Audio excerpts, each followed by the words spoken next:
Hello amigos, my name is Jatin and welcome to my channel TECHYRATORS.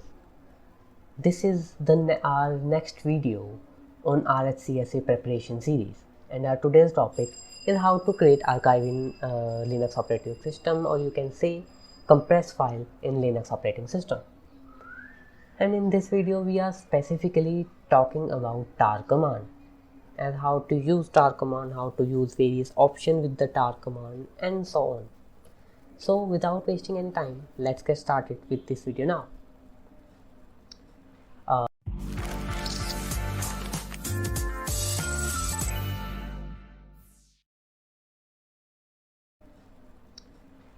So firstly, open your terminal.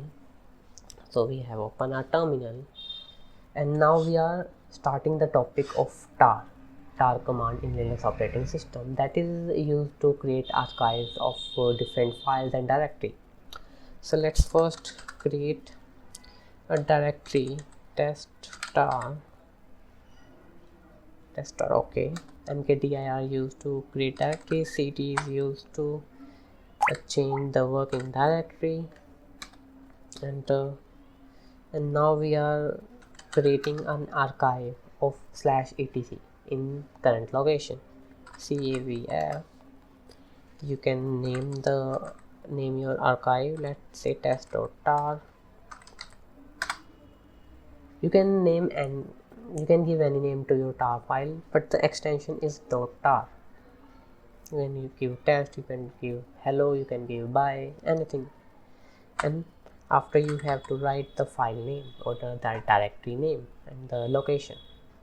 Let's say tar is the command, cavf is options, test.tar is the name, and etc is the target file. Let's say enter, and when you say ls, test.tar created in the current location.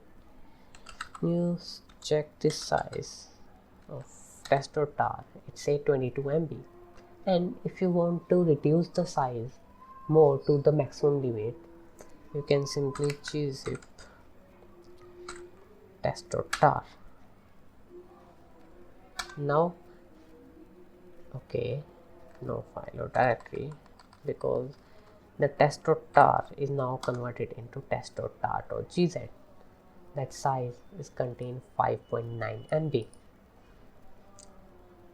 And let's say if you want to decompress it to normal tar file, you can simply use gunzip test.tar.gz, enter, and you say ls. It's simple file test.tar. That size maybe is is 22 MB again. Now let's say you have to append this test.tar file with a different file. Let's say you want to append this file as you created a /etc backup here, and you also want to add /var backup in the same file. So for that you have to use r option. R is used to append in test.tar and /var, enter.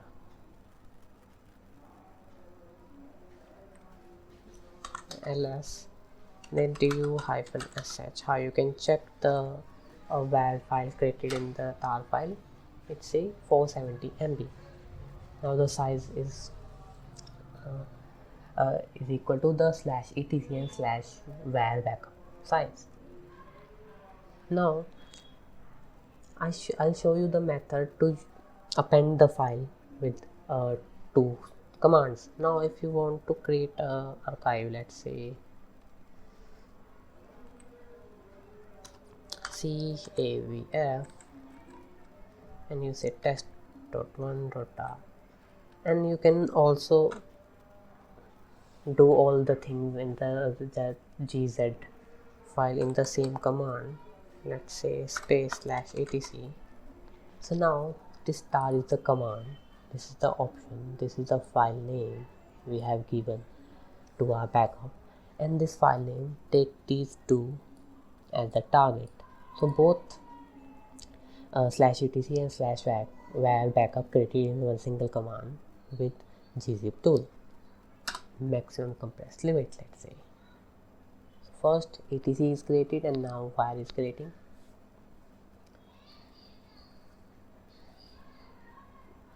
Wait for it to complete. Let's say ls. Now we have two files, test1.tar.gz and test.tar. So both the files have same content. Both the files store the backup of /etc/var and /etc/var. So when you say du-sh star, let's say enter, and the gz file is created, has the size of 122 MB, and the test.tar file has the size of 470 MB. So this is simply you can do in a single command for both gzip and tar, and multiple file. If you want to add more file, you can just slash and give it in a single command. It will work. Now this is about how you can compress a file. Now another topic is how you decompress the file. This is also important if you want to compress. Now how you can decompress the file. Let's say for decompress you have to use the tar command xavf, and now the file name test.tar. Let's say we have extracting test.tar and enter. Wait till complete. Now when you say ls, you see etc and var file are now created there.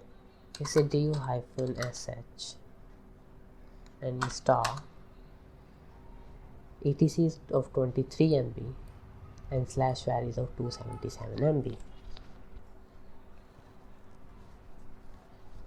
So now if we check the size of the original var, let's say du-sh/var,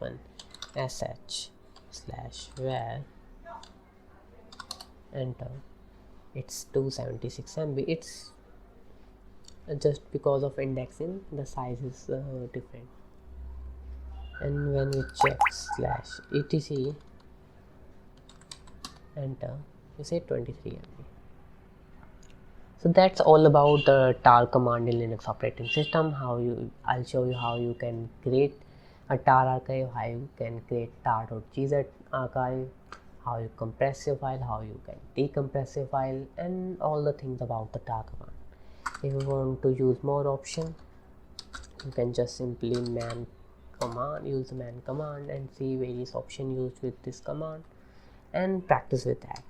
So now this is the end of the video, and we can meet in the next video with the different topics of RHCSA preparation series.